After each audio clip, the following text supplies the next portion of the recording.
10 greatest players over 40 in NBA history. With four-time league MVP LeBron James having just turned 40 years old, we thought here at HoopsHype it would be fun to rank the top 10 players in NBA history who competed at the age 40 or beyond. LeBron James is obviously at the top of this list himself by the end of this year, if not sooner. But for now, I think we need to rank the best players to play past the big 4-0. Subscribe to HoopsHype for more NBA content like this. Don't forget to comment and like the video. It helps us out a ton. Coming in at number 10, Kevin Willis. He averaged, after turning 40, 3.7 points per game, 2.7 rebounds, just under half an assist per game, and half a steal per game, 0.2 blocks, while shooting almost 46% from the field in 153 games.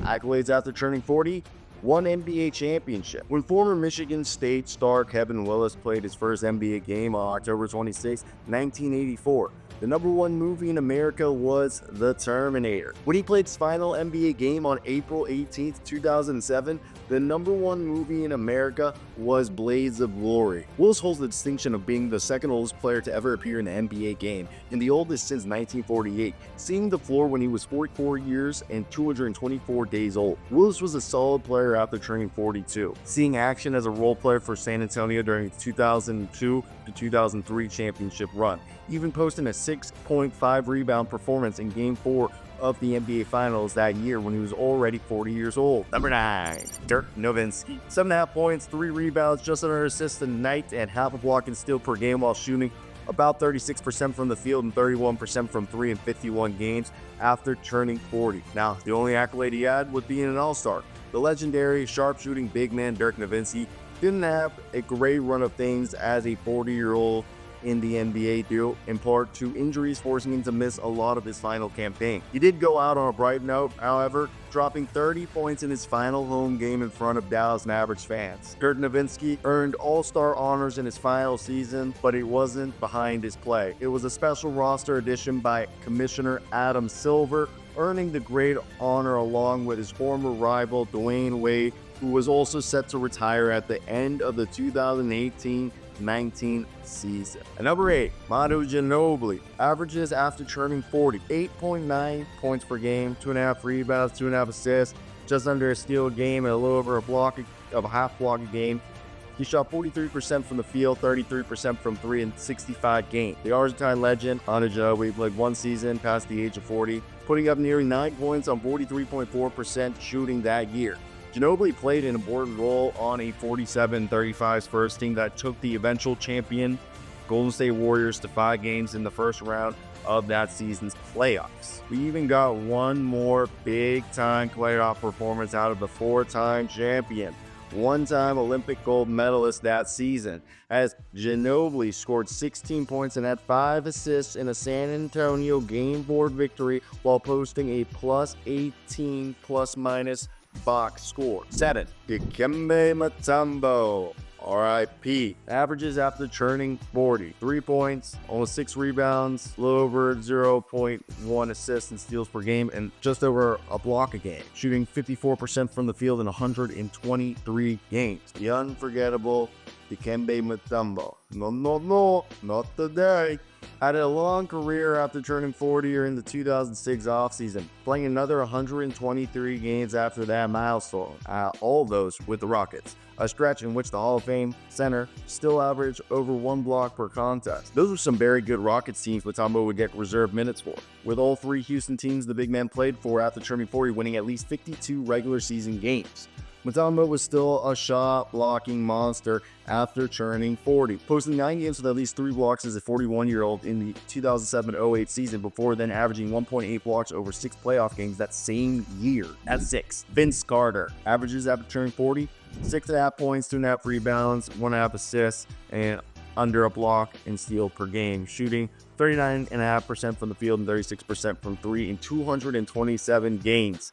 Accolades after turning 40, 11th place in 6th Man of the Year voting. It's somewhat ironic that the newly minted Hall of Famer Vince Carter played so deeply into his 40s, with The North Carolina legend suiting up for his final game when he was 43 years and 45 days old, when some critics actually questioned how much he loved basketball early on in his career. Those questions were loudest when Carter chose to attend UNC graduation on the same day as a vital Game 7 for his team at the time, the Toronto Raptors, against the Philadelphia 76ers back in 2001. This is from ESPN. Carter left himself open to intense scrutiny and heavy criticism by attending graduation ceremonies at North Carolina before Sunday's Game 7 of the Raptors playoff series with the Philadelphia 76ers. He could have silenced the critics with another one of his stellar performances. Instead, Carter looked nothing like the player who torched the Sixers for 39 points in Game 6 Friday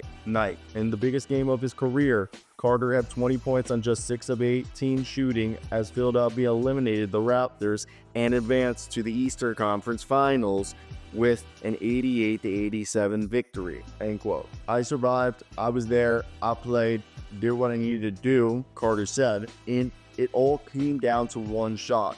It could have been a great day or a terrible day. I don't let what people say, I don't let people's opinions hold me down, I don't let it bother me. End quote. Carter answered questions about his love for the sport by playing nearly into his mid-40s and playing pretty solidly until the day he retired. He even had a 17-point game in the 2019-20 season, his final one, against the Charlotte Hornets, and one in which he shot 7 for 11 when he was just a couple months away from turning 43. Very impressive longevity for a player whose game many thought would age poorly due to his dependence on otherworldly athleticism. 5.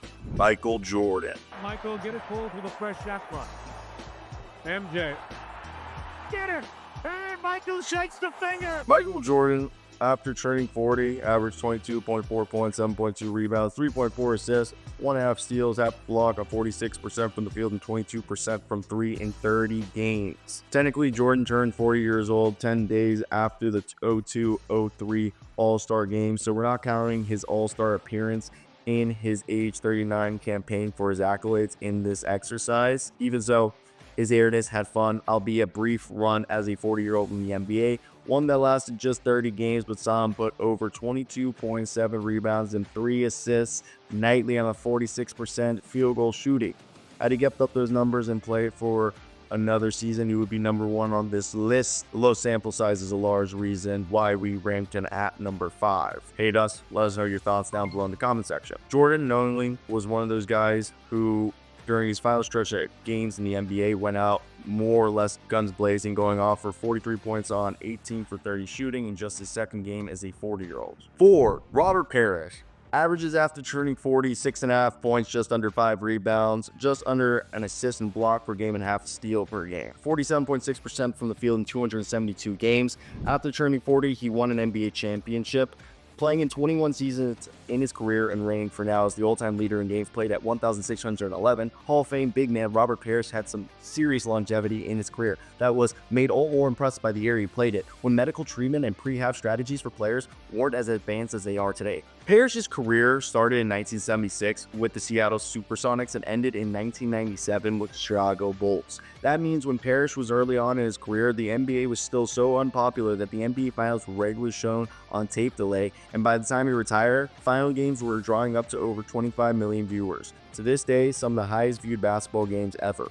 Parish played with the legendary Rick Barry and retired as a teammate of Tony Kukoc. Talk about outrageous longevity. He could still play a bit past 40 too, as in his 40-year campaign, 93-94 in his final year with the Boston Celtics, Parish suited up in 74 games, averaged just under 12 points, 7.5 rebounds, and 1.5 blocks, albeit this was a very, very bad Boston team. One final fun note, Robert Parish is the oldest player in NBA history to appear in a playoff game, doing so at 43 years and 254 days old on May 11th, 1997. Coming in at 3, John Stockton. Averages after turning 40, 11.6 points, 2.5 rebounds, 7.7 assists per game, 1.7 steals per game, 0.2 blocks, 50% from the field, 38% from 3 in 94 games. Had he played a little longer into his 40s, legendary floor general John Stockton was certainly ranked at number 1 on this list, as his numbers in his final season 02-03, his age 40 campaign, were still very solid. John Stockton didn't miss a single game in his entire final campaign while ranking 5th league-wide in nightly assists. Stockton, in his final year playing with Malone and the Jazz, helped lead Utah to a 47-35 record that season, with Utah even qualifying for the playoffs. Although the Hall of Fame point guard was still playing well as a 40-year-old, he said he didn't want to miss any more family time as a reason for his retirement. This is coming from Sports Illustrated. Quote, "I never regretted the decision to retire. It was time. I had a great time playing. The best times of my life, but it was time. I was playing adequately. I was still enjoying the games, but my family was growing up, and sitting in the hotel room waiting for games wasn't making up for what I was missing at home. I wanted to change that. I think my attitude has softened.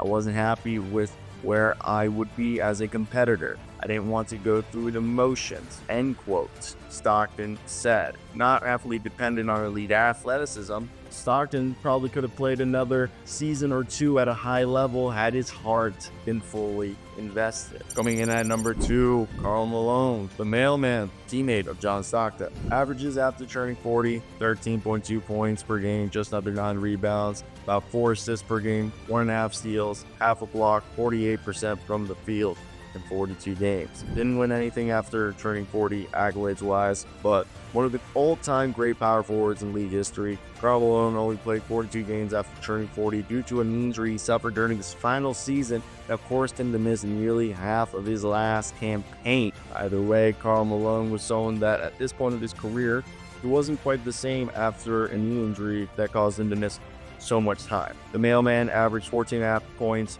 9.9 rebounds on almost 51% shooting in 23 games before the injury, and after the injury, he only scored 12 points, 7.8 rebounds on 44% shooting in those final 18. And this was the year that they ultimately would lose in the championship, and his ultimate goal, retiring without or with a ring, didn't come to fruition. Still, Karl Malone was pretty productive after turning 40. Probably could have put up even better numbers had he chosen to finish out his career with the Utah Jazz rather than ring chasing on a loaded Los Angeles Lakers team. Lest we forget, in Malone's final season in Utah, his age 39 campaign of the 2002-03 season, the Hall of Famer put up just under 21 points, 8 rebounds, about 5 assists, and 1.7 steals over 81 appearances. Monstrous numbers for a 39-year-old in the NBA. We did get one vintage Malone performance after he turned 40. It came in Game 4 of the Lakers' first-round matchup against the Houston Rockets, with the series sitting at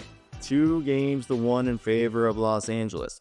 And with the Rockets hosting Game 4, Karl Malone did what needed to be done. Malone dropped 30 points, 11 for 17 shooting to lead Los Angeles in scoring that day, to go with 13 rebounds and 3 steals in a 92-88 win that pretty much wrapped up the series for the Lakers. Coming in at number 1, obviously LeBron James is going to be the guy who is here, but Kareem Abdul-Jabbar, currently 12.5 points, 5.3 rebounds, 1.4 assists, 1.5 blocks, 0.6 steals per game, 51% from the field in 156 games. After turning 40, he was a 2-time All-Star and 2-time NBA champ. The greatest player after turning 40 for now remains 19-time All-Star Kareem Abdul-Jabbar, who won those 2 NBA championships and made 2 All-Star appearances during his 5th decade. Sure, that will likely be surpassed by LeBron rather quickly, but that doesn't mean we can't give credit to the legendary Abdul-Jabbar, who was still quite the player in his last couple of seasons. Kareem probably called it quits at the right time, as he averaged a career low 10.1 points and 4.1 rebounds in his final season. But what many might not realize is the fact that Kareem Abdul-Jabbar actually turned 40 years old during his age 39 campaign in the 86-87 season. So for his entire playoff run that year with the Los Angeles Lakers, Abdul-Jabbar was already 40, and he was still a fine player at that point, putting up 19.2 points, 6.8 rebounds, almost 2 blocks a game on 53% shooting in the 87 playoffs, 18 games as a 40-year-old. That's absolutely positively insane that he did that. So as we wrap up today's video, I want to hear your thoughts down below. What do you guys think? And do you guys agree that this was the top 10 list? Obviously, LeBron will take number 1 when his time comes. Let me hear your thoughts in the comment section. Like and subscribe for more content like this at hoopsite.com.